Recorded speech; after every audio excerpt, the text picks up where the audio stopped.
Hello, and thanks for tuning in. I'm Larry Tritel, and welcome to Great Music Stories.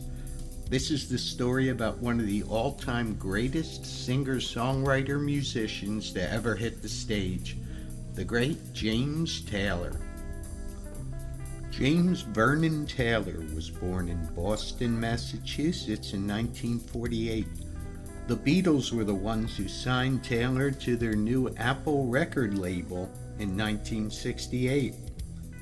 JT is still currently performing in 2023, and after all these years is a music icon. James tells this story of how his dad rescued him from a really rock-bottom time he was having in New York City in the summer of 1967. His dad, by the way, was a Harvard graduate and physician named Isaac M. Taylor. It seems James and his band, The Flying Machine, were unable to get a record deal. All the money ran out and the bass player just quit.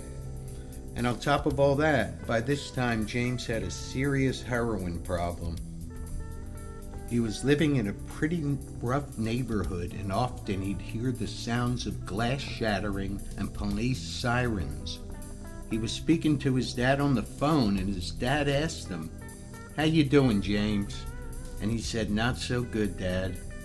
His dad said, "Stay right there. Do not leave that apartment until you see me." Without wasting a second, his dad Isaac got in the car and drove 13 hours to New York. When he showed up, JT got into the family station wagon and they drove back home to North Carolina. James started his rehab that lasted about 6 months.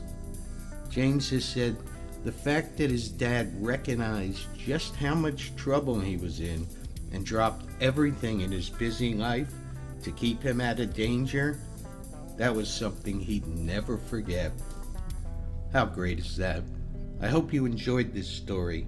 Till next time, remember what the great Ian Anderson said, "Life's a long song, but the tune ends too soon for us all."